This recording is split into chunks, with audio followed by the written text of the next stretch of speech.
Good evening, everyone. My name is Dwayne Kimball, owner and founder of KMD89 VA Claims Consulting. Leave no vet behind. Also, I'm a United States Army veteran. Thank you for joining me this evening for my bi-weekly Q&A session. I'm going to go through and answer as many questions as I can in the next hour. Before we get into today's Q&A session, just want to remind everybody that this presentation is for educational and informational purposes only. I'm not a medical provider, so I can't provide any medical advice. I'm not an attorney, so I can't provide any legal advice. But as always encourage all veterans to continue to educate themselves on the VA disability compensation claims process. So I am going to go over, I got some notes, some things I want to cover off before we get started. I have my monthly roundtable this week. Okay. If you hadn't signed up, I am going to, it's actually tomorrow, 1 p.m. Eastern Standard Time. Okay. I'm going to have a guest, I'm going to have a guest speaker come on, and she's an attorney, and she's going to be talking about wills, trust, probate, Social Security. Okay. I do get some of those questions, well, especially around Social Security, that I can't answer. I know what Social Security is, but I'm not familiar with it. But this individual is an attorney at law, and she deals with it on a day-to-day basis. The class is free, okay? So I'm going to put the link to the Eventbrite page in the comment section, so you'll have it. We still have seats available. Okay, it's going to be 1 hour, and we're going to leave some time for Q&A. I see some people have already signed up, but we still have seats available, and that is tomorrow. Now, when you sign up, when you go to that link, okay, it'll have an orange button with yellow writing. It'll say follow. You can follow me there, okay? So whenever I have my monthly roundtable, you'll get notified. I'll say it here on my YouTube channel. If you're in my Facebook Veterans Veterans group, or on follow my Facebook business page, I put the links there. If you follow me on LinkedIn, I put the link there as well. But one thing about Eventbrite, if you follow me, every time I have an event, you'll get notified by email, okay, that I'm having an event. I put the description in there of what the event is. You can see the thumbnail, if I have a guest speaker, or if I'm just talking about a particular topic, okay? So that's tomorrow from 1 p.m. to 2 p.m. Eastern Standard Time. And again, it is free. So do not forget to sign up for it, all right? Now, the next item, excuse me. My previous YouTube video, the VA is still, that I uploaded last week, the VA is still requesting, well, I take that back. It was a week before last, I believe, a week before. But anyway, the last two videos, one, VA is still requesting C&P exams when veterans have actionable and sufficient DBQs, okay? It happened to me on my last claim. I decided not to go. I was like, no. Why even have the DBQs on your website if you're going to schedule me for an exam anyway? All right. So if you don't want to use my DBQ, take the DBQs off the site. Now, I'm not saying that they should. I'm just saying some VA employees are still scheduling C&P exams through a third-party contractor when they have an actionable and sufficient DBQ. The veteran goes to that C&P exam, and it's different than what their private doctor put, especially if they requested, if they have a positive medical opinion, and the adjudicator is using that against the veteran. So I talk about that in that particular video. I uploaded here in the last couple of weeks, so definitely go and check it out. Like I said, it happened to me. I was like, nope, I'm not going to give you all any ammunition to use against me.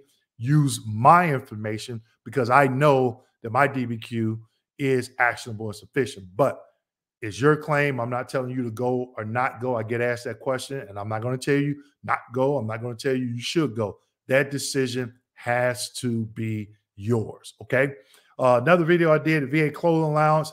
The deadline is approaching soon the end of July 31st. So we got about 11 more days. You have to get that in, and it has to go to your claim, the claim form, and any other evidence that you have has to go to your local prosthetic department at your VA medical center or outpatient clinic. Now, one of the things that I did that I didn't talk about, I don't think I talked about in the video, when I turn mine in, I make them sign it that they received it. And then I get a copy of it. Okay. Some of them don't like doing that, but I'm like, what if you come back and say, oh, we never received your paperwork? You have no proof. Okay. So just definitely keep that in mind because it's not always what you say, it's what you can prove. All right. So those two videos, the VA still requesting CMP exams through the third party contractors when you have an actionable and sufficient DBQ and clothing allowance. So talk about what it is, form, some other information, and give you the deadline. So you definitely want to go check out those last two videos. And before I get into today's question, I always challenge veterans, get a copy of your VA claims file. Submit that FOIA request and get a copy of your VA claims file. All right.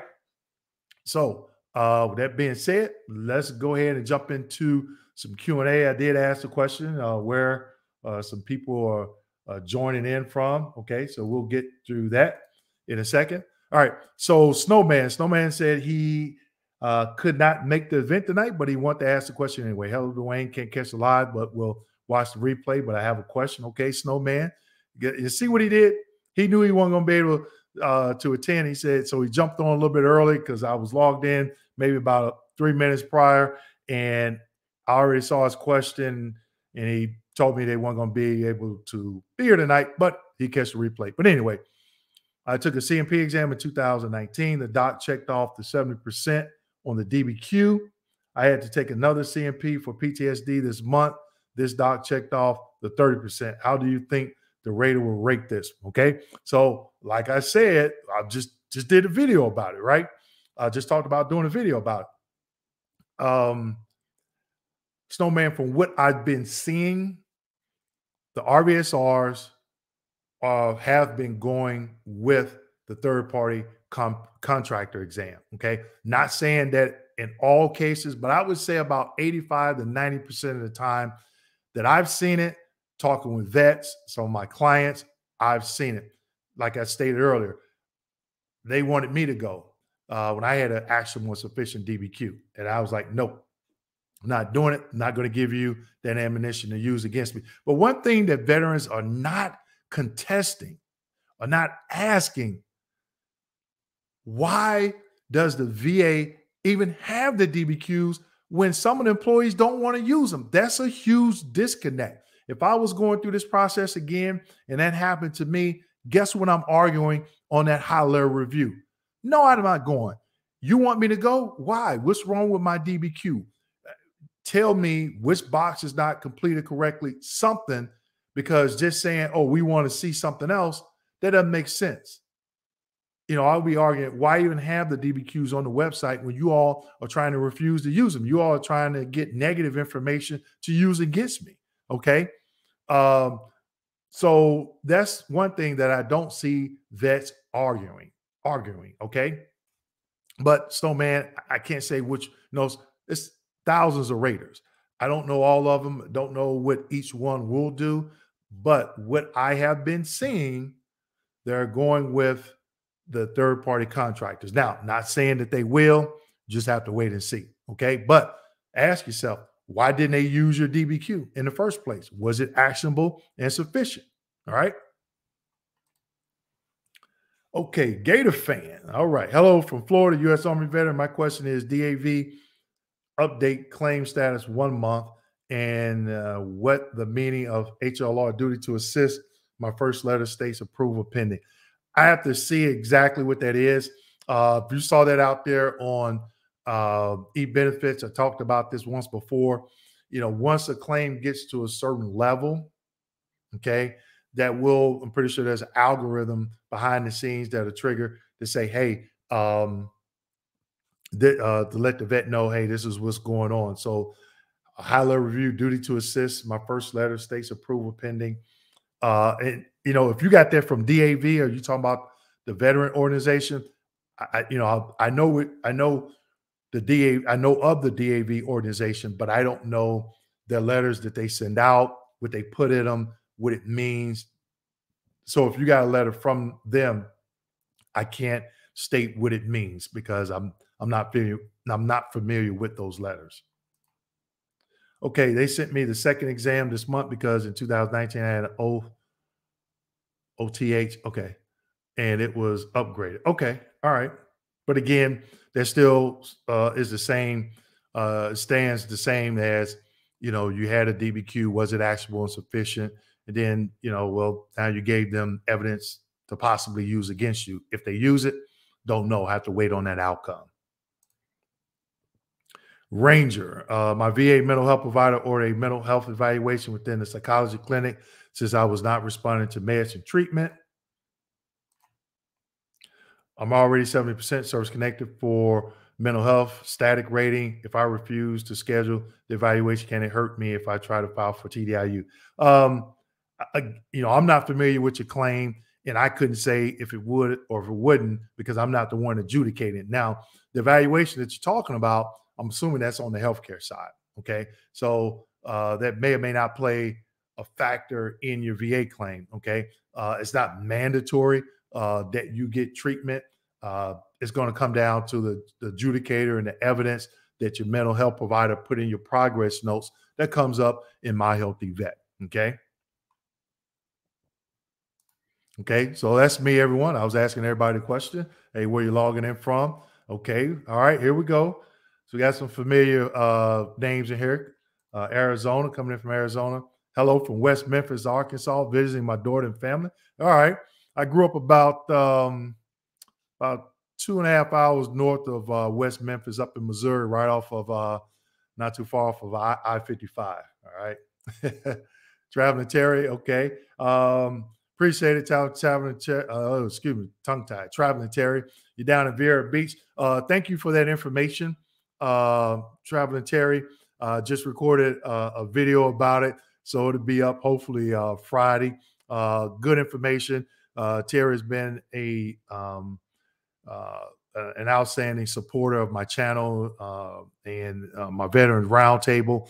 He's given me a couple of items and actually educated me on some things and say, hey, Dwayne, go check this out.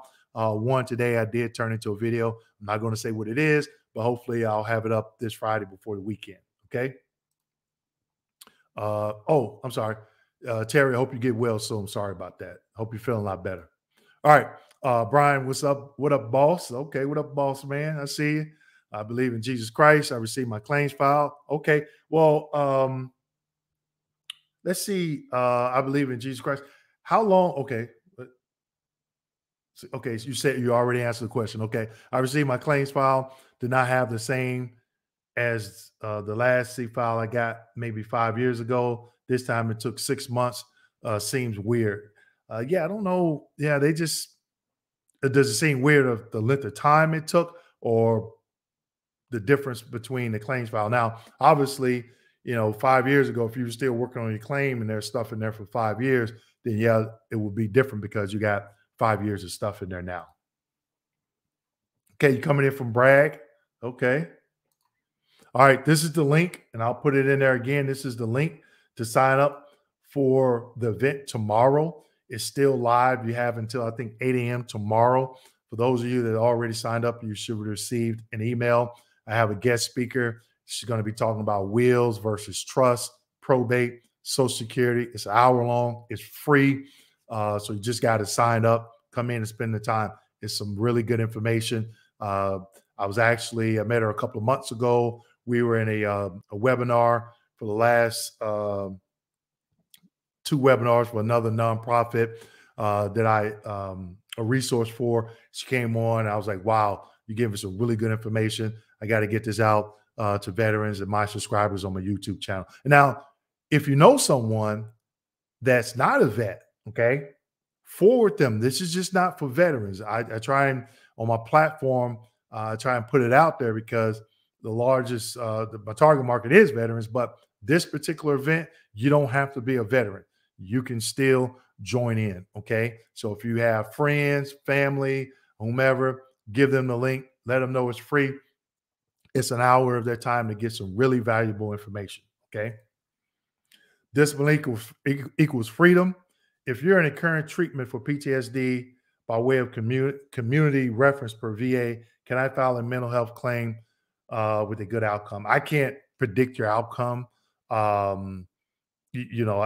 just can't do it. But the question is, are you service connected for the PTSD? And if you are, then that would fall under, let me test my knowledge here, 38 CFR 3.29. Is it 29? Because the convalescence is, I'm sorry, 38 CFR 4.29, because 4.30 is convalescent when you have knee replacement. So yeah, paragraph 29 is convalescent. So if you're in that treatment, if you're service connected for PTSD and you're in that treatment exceeding 21 days, go out and check out that 38 CFR. 38 CFR 4.29. Okay. 4.30 is convalescence. Okay. Michael. Hello, Dwayne. Hey, what's going on, Mike? Shout out from the 82nd Airborne, but first calf leads the way, right, Mike?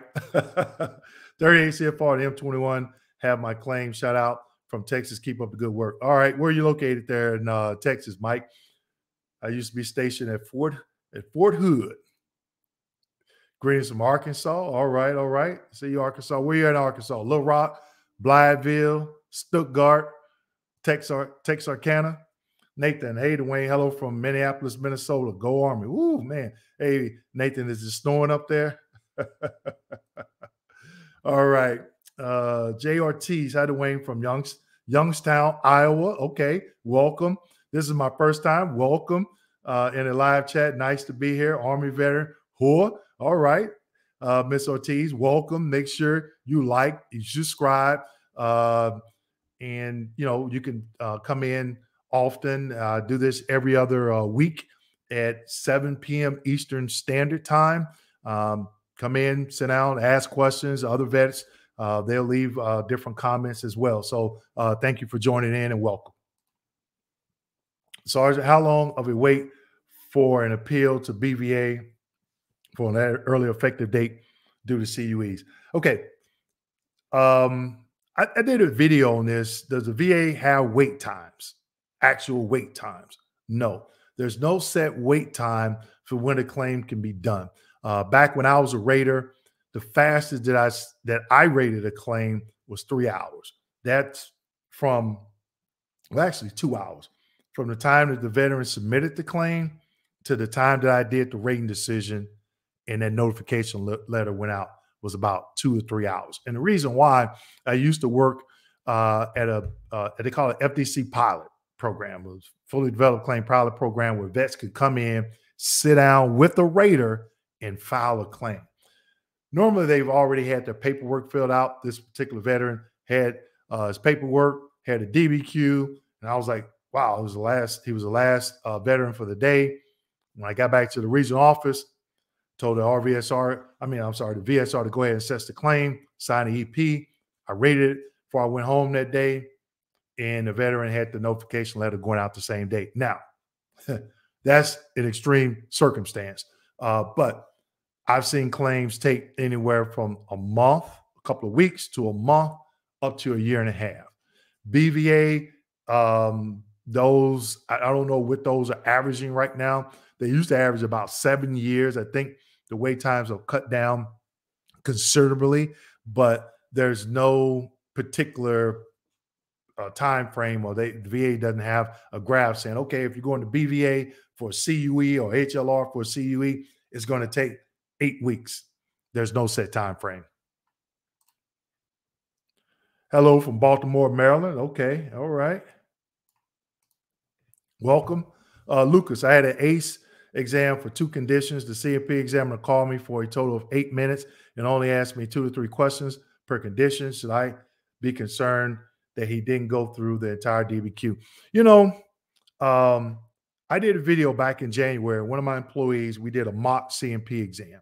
And one of the things that I was telling veterans is, I don't know if these examiners just calling veterans up out of the blue, or you get a call and say, hey, you got a CMP exam on this particular date. And I thought about if they just up and called me out of the blue saying, hey, I'm Dr. John Doe, and the VA requested a CMP exam, and I'm making that call now to go through it with you. I'm like, no, we need to schedule a time. How rude is that? Just to up and call me. I need to have a scheduled time. And if you have a scheduled time in that video, we're doing a mock CMP exam. If you know what those exams are for, and I talked about it before in one of my videos, if QTC, LHI, VA services call you and schedule you for exam, what is the main question you might want to be asking? For what exams? What conditions? What exams? Go to the VA's website. You can get the DBQ. So if a doctor called me, I'm like, Doc, wait a minute. You're not going through this exam. You're not going through this DBQ. Can you ask me the questions on this DBQ for full transparency? Because I don't want you to miss anything. So you have to think about these things. And that's what I'm doing with my clients and in these videos. We're talking about how do you win a high level review? How do you do a direct upload? What is a routine future exam? If you get a call from the third-party contractor talking about scheduling an exam, confirming what those exams are for. Okay. So you're not the first one, Lucas, that I've heard that these exams are going really fast. But again, the veteran has to take some ownership too.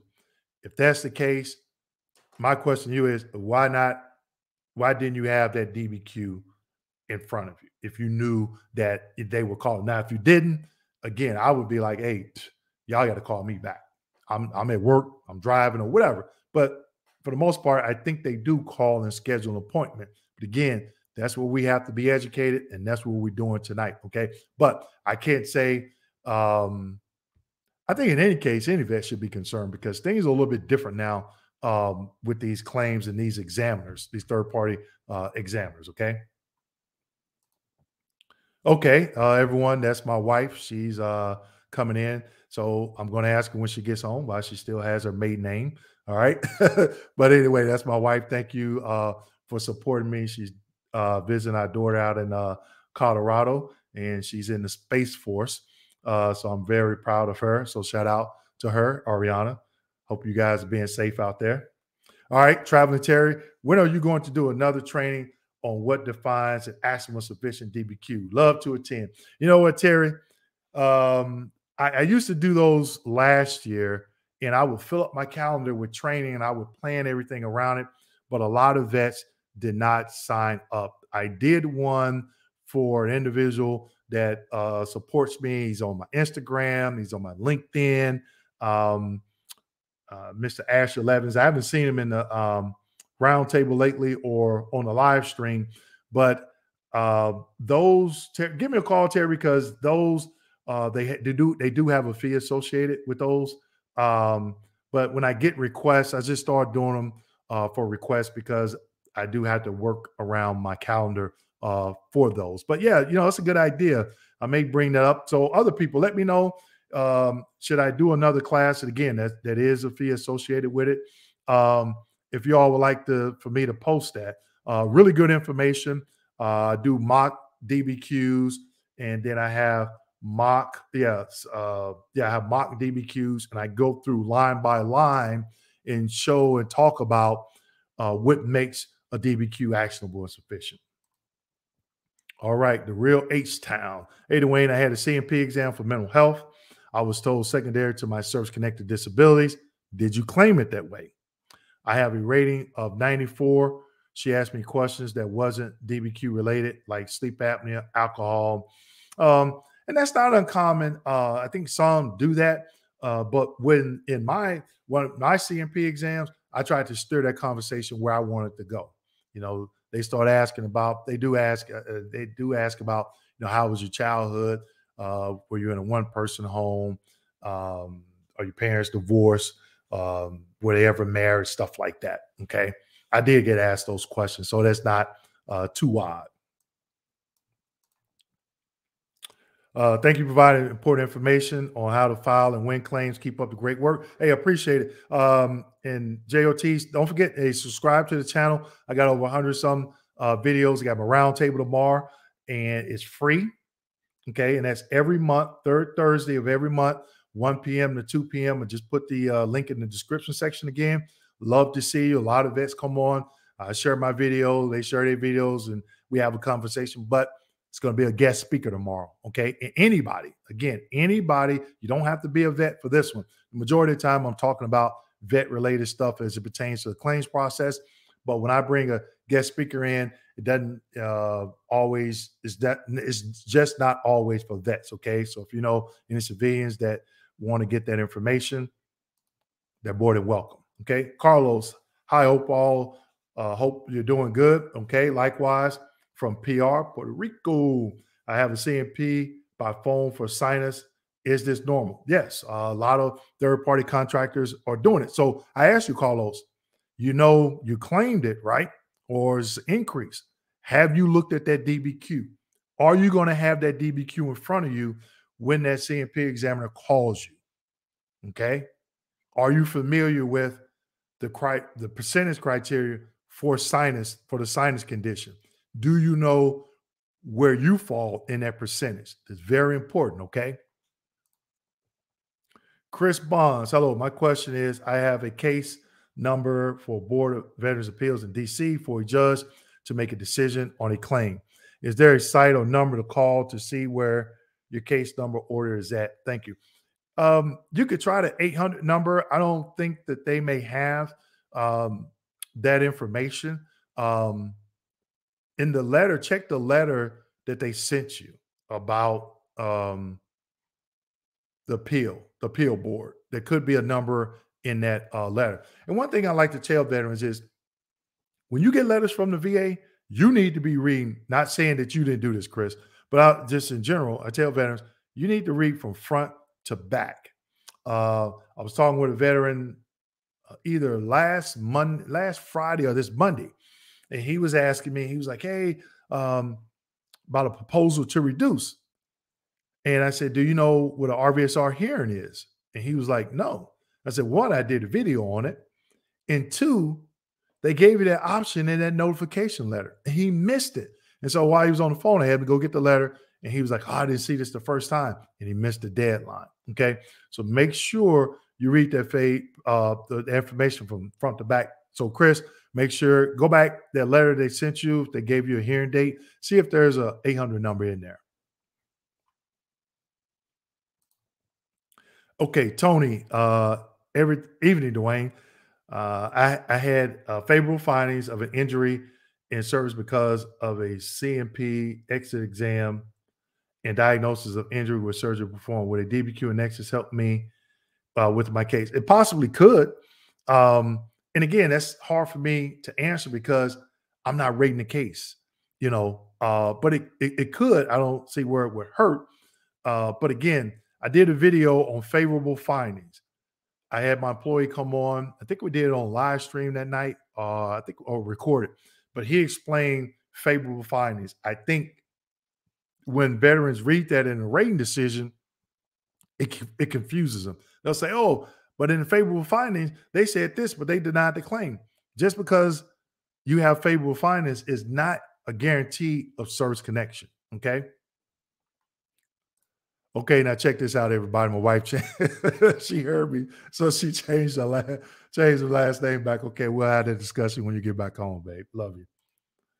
All right. I have a major depression claim on appeal since 2015. Wow, that's a long time. Is this long waiting period for a decision normal? Yes. And the reason why I say this is because the VA has come a long way with their wait times.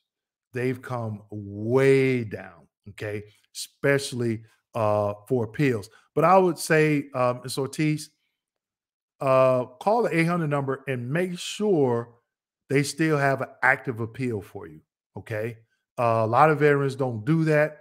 In 10 years, they call, then the VA is like, oh, we don't have a claim for you. It's nothing on the books. Okay, so definitely call and find out, just to be on the safe side.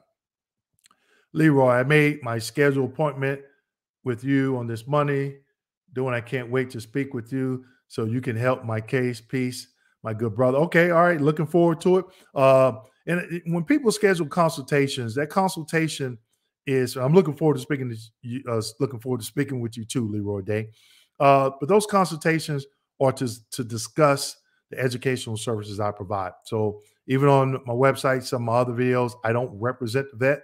I don't advise the vet. I only educate the vet on the VA claims process. So look at those educational services because you have to select which one you're interested in, and then we'll talk about it based on. We'll talk about it and then figure out which educational service would best be available for you in your particular situation. Okay. My VA actually emails you that they received it. Okay. All right.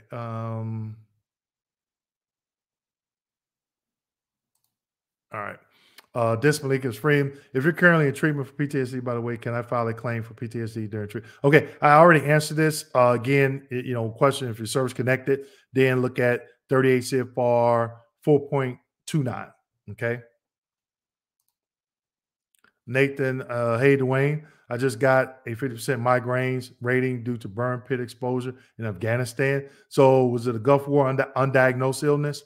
Now that I have burn pit exposure on my rating, will this help these pending claims? That's hard to say because it's going to depend on the doctor.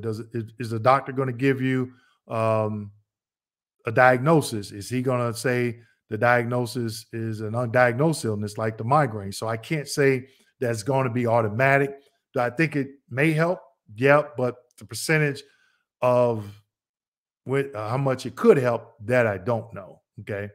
Because there's some other variables. You got the doctor, you got that exam, is how you reasonably articulate it when you go to that CMP exam. Nathan, pending claims or sinus and rhinitis. Thanks. Okay.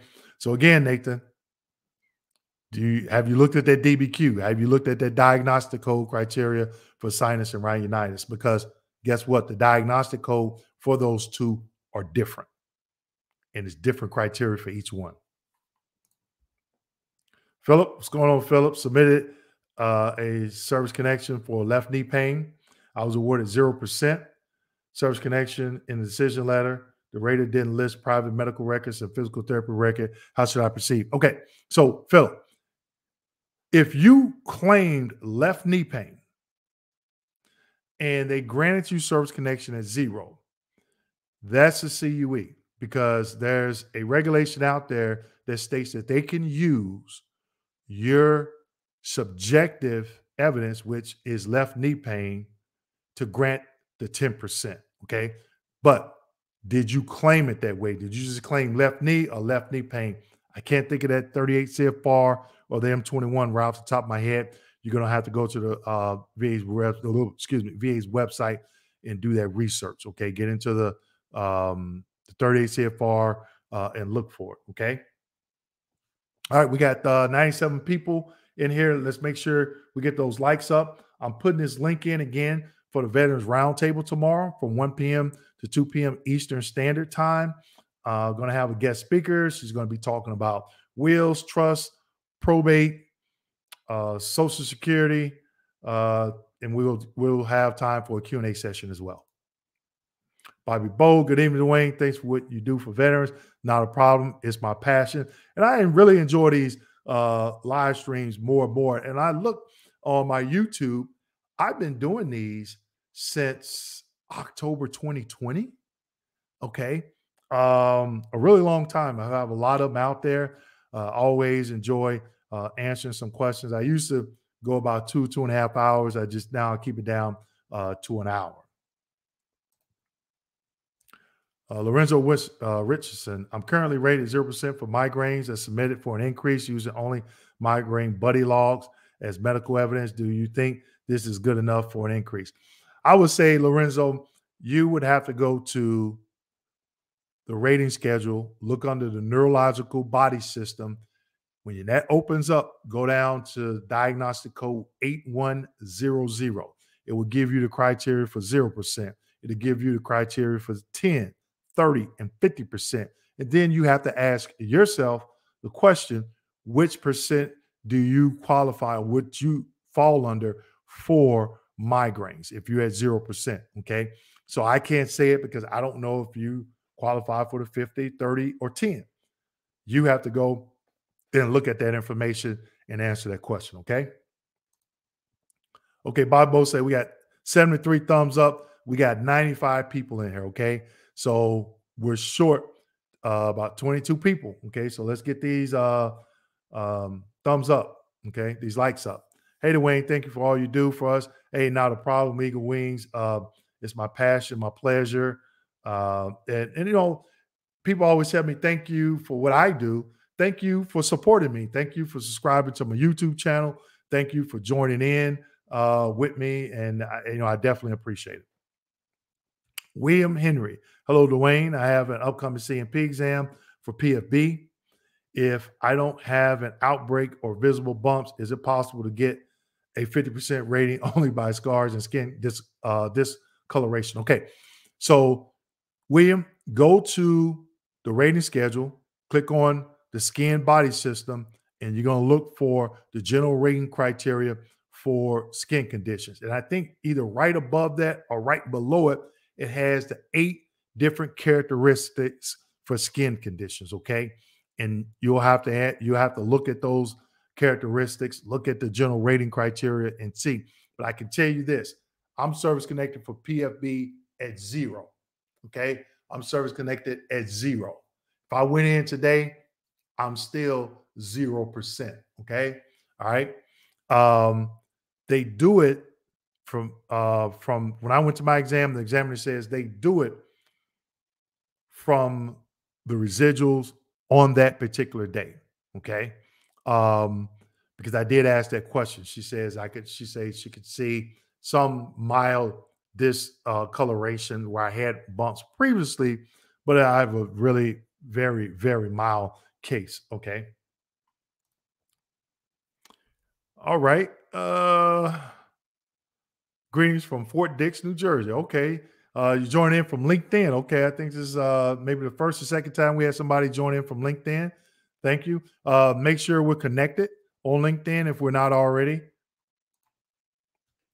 Ricky Banks, aid and attendance benefits. So for wartime disabled veterans, but under SMC, can any disabled veteran qualify for aid and attendance benefits without being in a war period or wartime? Ricky Banks.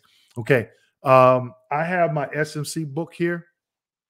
Go out and look. The easiest way, I did one of my veterans roundtables this year. I was showing some of the attendees, or was showing the attendees that attended that event how to do a search in the M21. The M21 is not law, but I like using it because it's like Google. You when you get to that link, you go in and you type in that information. So, Ricky, what I'm going to do, I am going to, excuse me, I'm going to provide the link to the M21. And this is for anyone.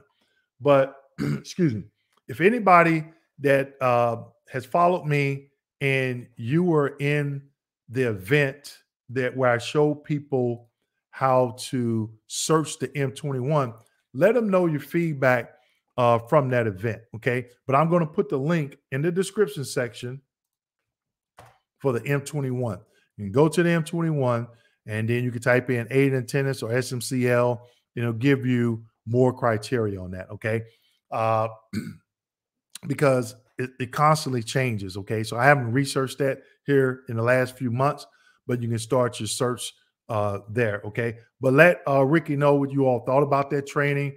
Was it beneficial as it pertains to how I showed everyone how to search the M21? And also what's cool about the M21, Ricky, is when you find what you're looking for at the bottom of that M21, it'll give you maybe a court case, or to give you a link to the 38 CFR, okay, or another M21. That's why I go there first, because if you just start looking at through all the 38 CFRs, you're going to be in there a very long time because there's a lot of information and you can't search like you can in the M21, okay? All right, Miss Ortiz again. Okay.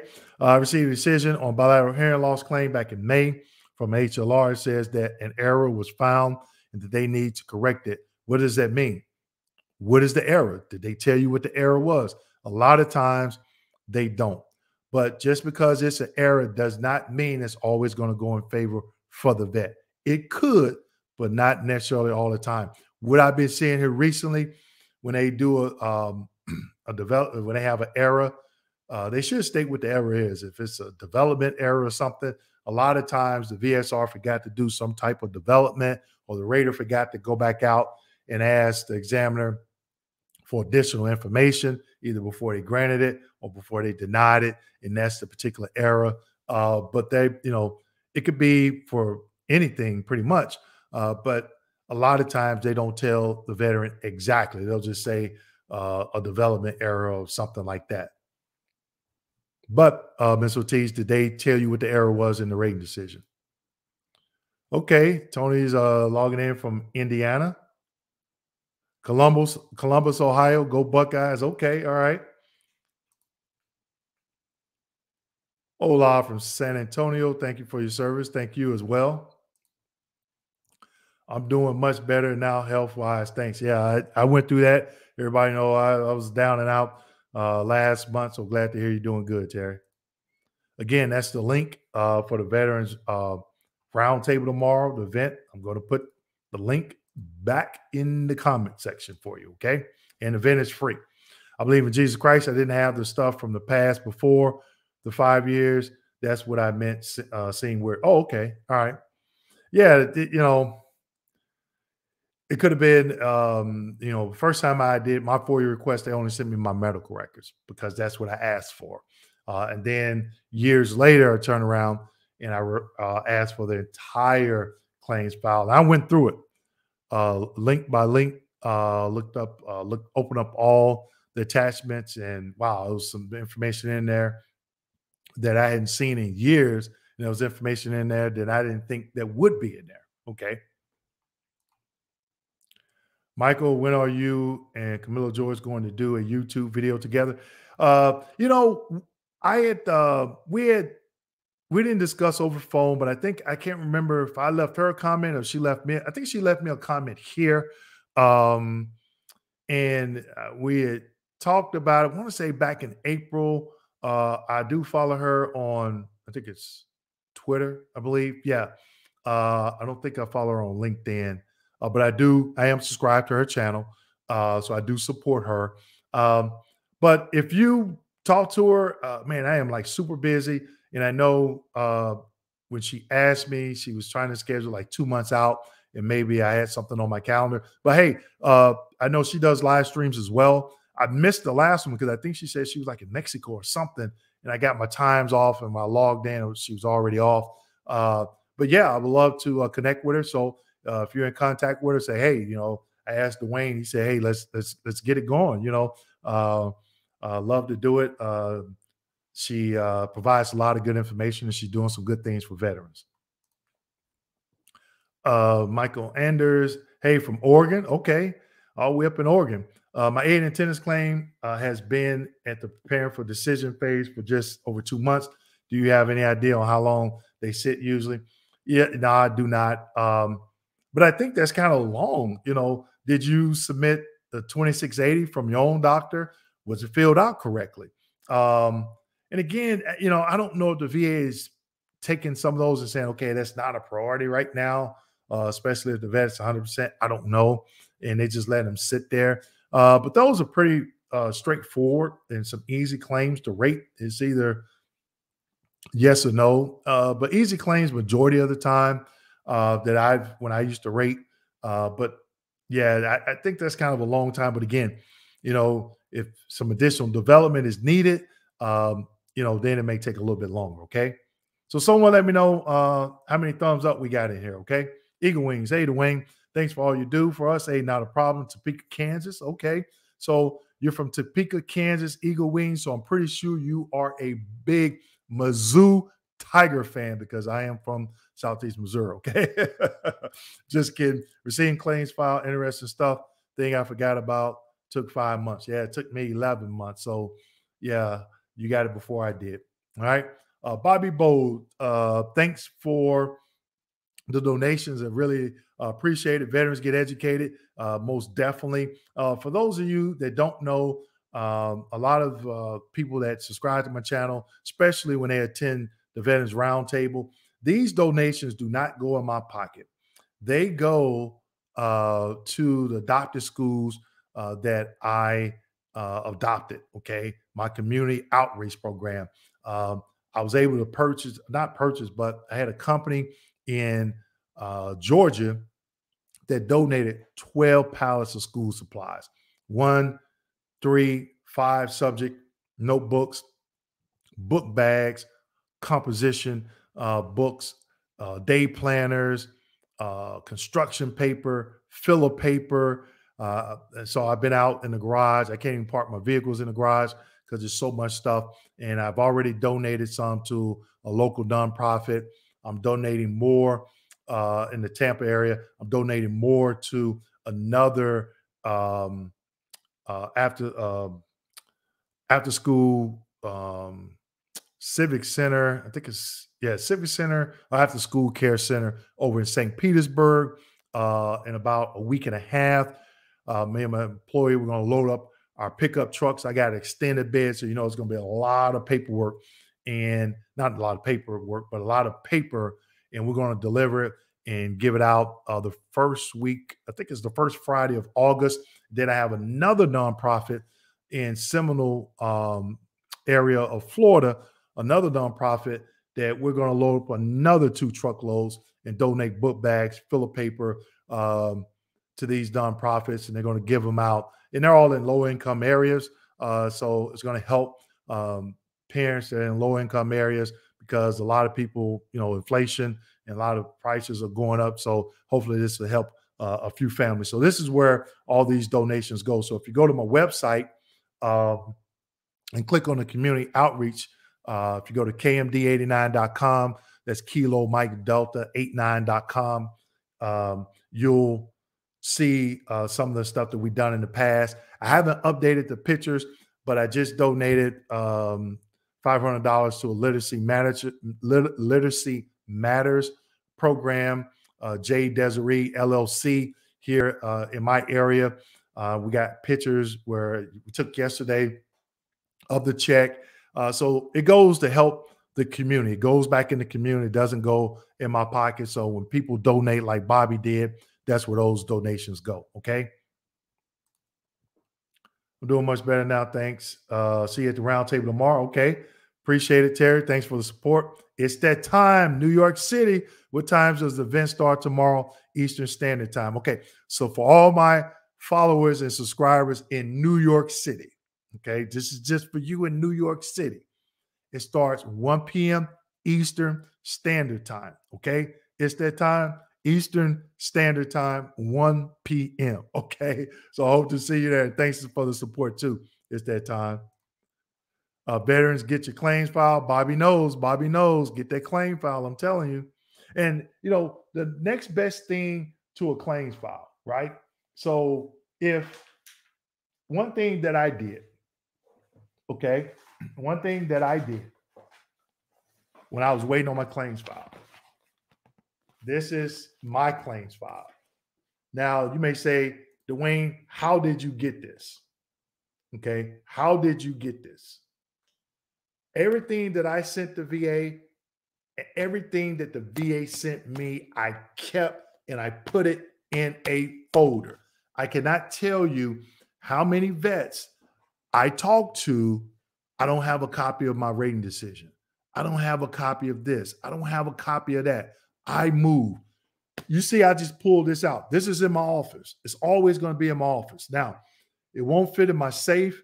I may put it in another bigger safe that I have, but I have all this information plus more on 2 CDs that I received from the VA. But let's just say you're trying to get a DBQ done by a private physician. This will suffice for your C&P exam because all this information is on a VA claims file CD that I received. I even have vets say, well, Dwayne, I got my VA claims file and it's on CD. I don't have a CD player. I didn't have one either. Guess what I did? I went to Amazon and bought one for $10. And I'm a Prime member and I got it like the next day. It's $10. Okay. So think about that. All right. Okay. Veterans get claim filed. Yep. Okay. Okay. You're not in New York. Okay. All right. Greetings. Hope you have some good times. Maybe tomorrow I'll let you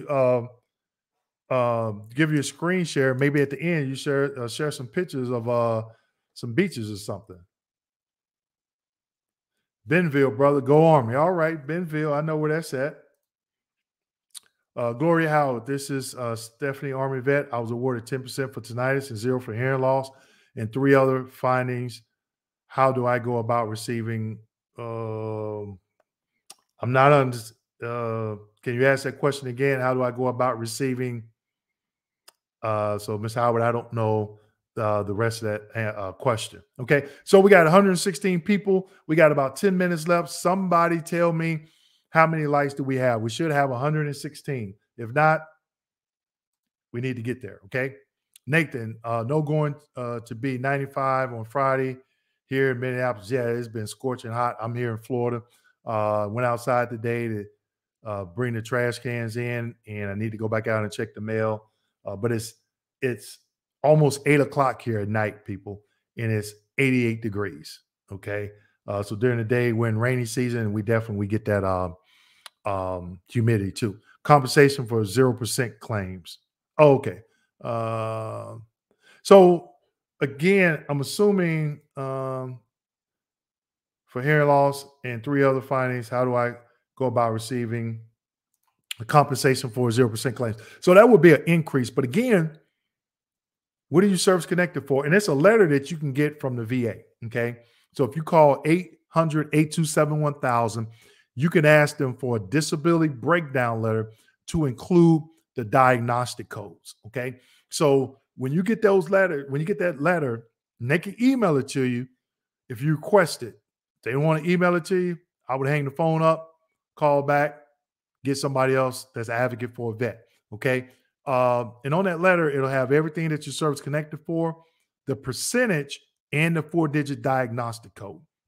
You go to the rating schedule, you look at that, and it'll tell you the criteria for, say for instance, it's a back strain, diagnostic code 5237. You look at 5237, that's the general rating criteria for the neck and the back. It'll give you the criteria for the 0, the 10, the 20, and the 40. And then you as the vet have to say, okay, I meet this particular criteria. And then you file your claim, you go from there. Okay. Makes sense, Ms. Howard? Ricky Banks, my alias is Wall Street because I am a day trader and I can make okay, all right, okay. Maybe I can bring you on a round table and you can show us how to make that type of money, okay? Lorenzo Richardson, I recently had a shoulder surgery for rotator cuff surgery. I'm working to get my right shoulder service connected. I'm currently on disability. If I file for TDIU, file for TDIU, will this mess up my disability? Lorenzo, I did a video on what TDIU is, what individual employability is. Go to my YouTube channel, type in TDIU or individual unemployability. That video explains individual unemployability. Okay, and I think you'll find your answers there. Northwest Arkansas, brother, go Army. Okay, I grew up. Have you ever heard of Blytheville? So I'm about an hour, 45 minutes up in Missouri, north of Blytheville, which Blytheville is over on the northeastern side of Arkansas. Okay, Nathan, thanks again for the support, for the donation. Nathan, definitely appreciate it. Thank you. Bill, filed for convalescence for right knee scope, got denied, but TDIU was deferred, never applied. I'm 100% PNT already. I lost my job due to knee pain. VSO doesn't know what to do. Any advice on how to proceed? Wow, the VSO doesn't know what to do. Okay. Well, you're already 100% PNT. So getting a convalescence under 38 CFR 38 CFR, that would fall on 38 CFR 4.30. So go to the VA's website and look up 38 CFR 4.30. It'll give you the criteria and it'll define what the convalescence is and how do you qualify. Now, you could, if you don't already have SMCS, that could get you a temporary SMCS. So if you have one disability, 100% for that right knee scope, and 100% for a month, and you have other disabilities totaling 60% or more, then they could grant you SMCS, which is housebound for that 1 month. Now, convalescence, you have to think about the right knee scope. How long were you off work? Were you on restriction when you went back to work? If that was 2 or 3 months, you possibly could qualify for it. But if not, then they could have denied the claim. Just saying, I'm not familiar with your claim. I'm not looking at any paperwork, but go look at 38 CFR 4.30 and look at, I did a video, actually, it's on my YouTube channel where I explain the difference between paragraph 29, which is 38 CFR 4.29 and 38 CFR paragraph 30, which is 38 CFR 4.30. Go to my website, not my website, my YouTube channel, look up TDIU, individual employability, type that in the search window, look at that video, and then type in paragraph 29 and paragraph 30. I did a video on that as well, and I explained it too. Hey, thanks for the support all the way from Arizona. I definitely appreciate it. Don't know if I see you in the roundtable for tomorrow, but hope to see you tomorrow if you're able to attend. And again, everyone, I'm going to put this link again for the roundtable tomorrow. And the roundtable tomorrow is not just for veterans, okay? What we're going to be talking about can be attributed to anybody, okay? So if you're in another Facebook group, if they allow you to share that link, please do. But I know some Facebook groups have rules. Share the link on your Facebook page, Twitter, or whatever, because this is good information. I want everybody to have this information, and it's free. It's free, okay? Okay, Tony G, why would a claim take up to a year and only a couple of months? It could be a number of reasons. The condition, they may need to verify some type of service. The vet could have said, hey, I got private medical evidence from this location. They had to go out and get it. So it could be another number of reasons. BM, I just received 100% service connection, PNT, and received a letter for a re-exam, and 11 older service-connected claims were deferred. This doesn't seem right. I would have to be looking at that information, a lot more information to see, what's going on with that. But that's not uncommon. A lot of times, if you file a claim, different claims at different times, then that second claim could get you up to that 100%, and you still have some outstanding claims. That could be the reason.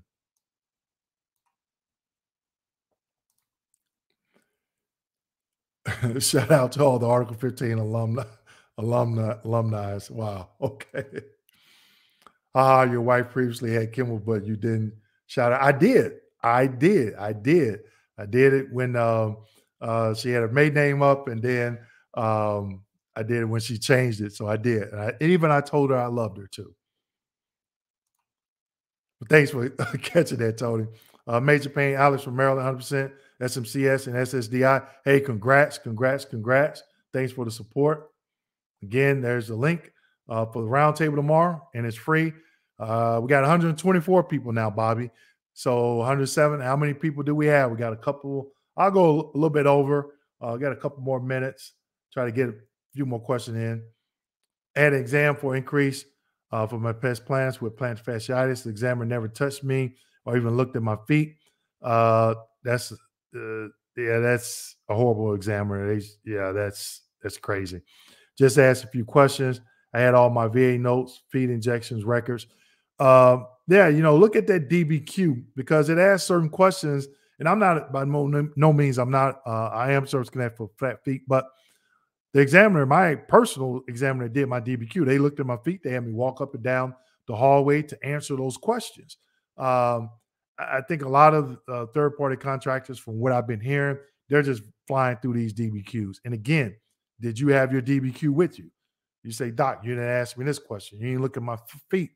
A lot of times, one exam, I called her out and she didn't like it. So I knew she was going to give me a negative opinion. And at that point, I didn't care because I was like, she's not doing what she's supposed to do. And for me to sit here and argue with her, give her my time, any more of my time, I was like, just deny my stuff because you're not an advocate for a vet. I know you're going to deny it anyway, and I'll keep claiming it and I'll eventually get it. And that's what I told her, and I did.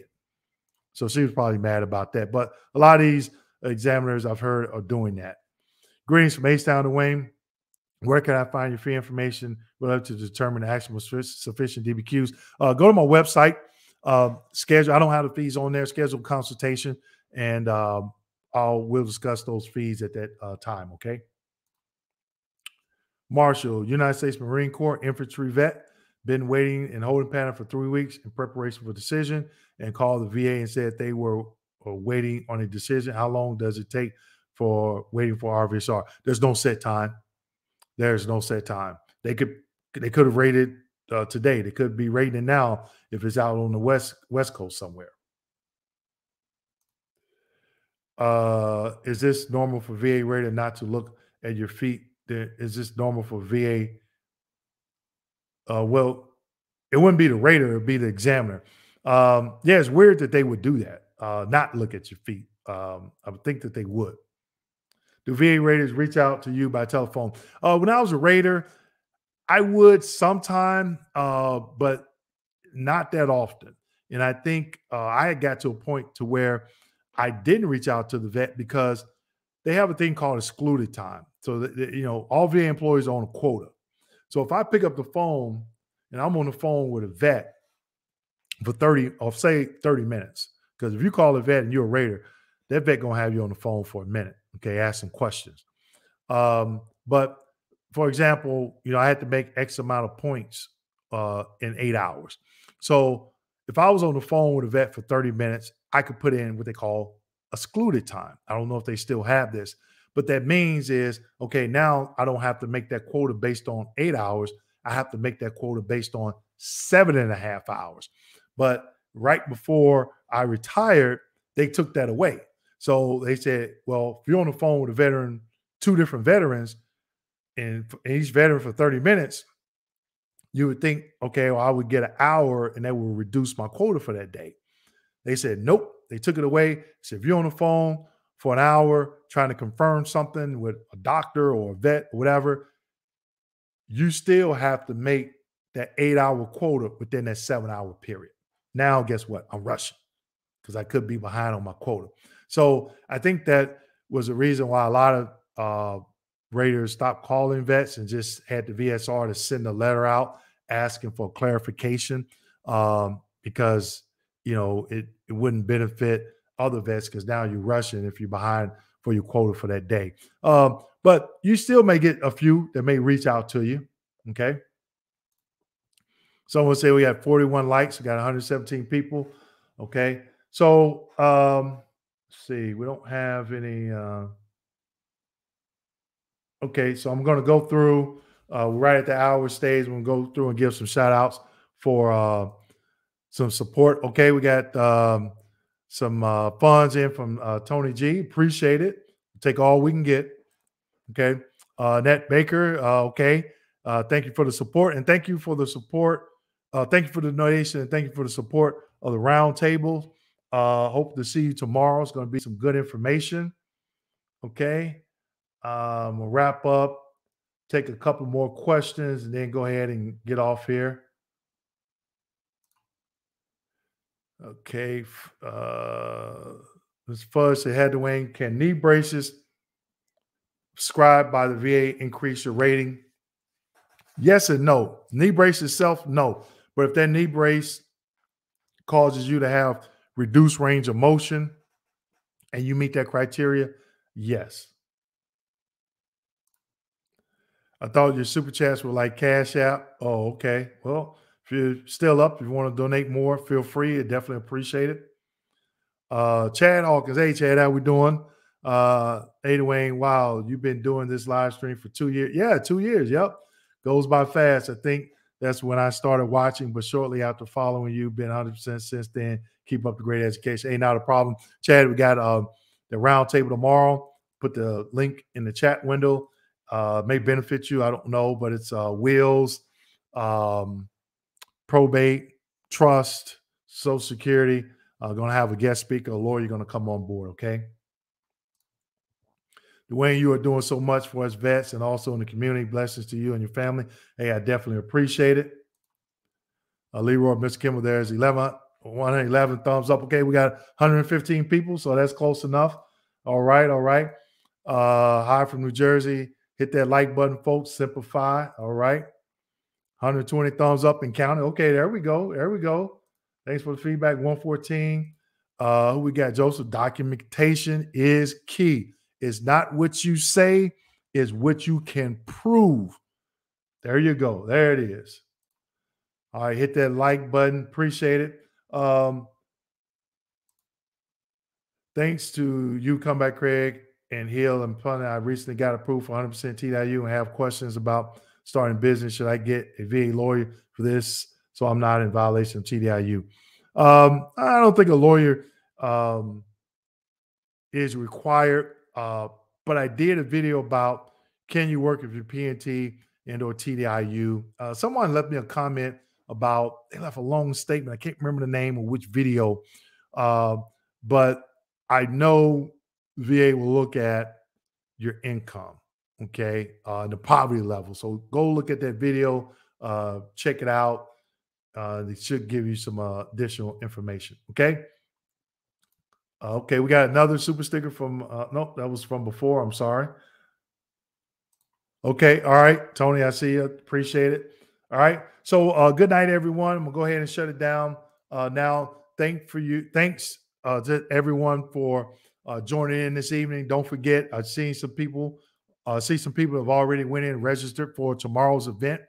Also, you can join my Veterans Facebook group. It's VA Disability Service Connection. Put out a lot of information there, a lot of different posts, all my events I put there as well. So you can get notified. Again, if you sign up for the event tomorrow, follow me on Eventbrite. That way you get an email notifying me. I follow people on Eventbrite because I want to get their information. I want to know when they're doing an upcoming event. Okay. So with that being said, thanks again. Thanks for all the support. And I'll see you in my next live stream or my Veterans Roundtable tomorrow. Thank you. Take care.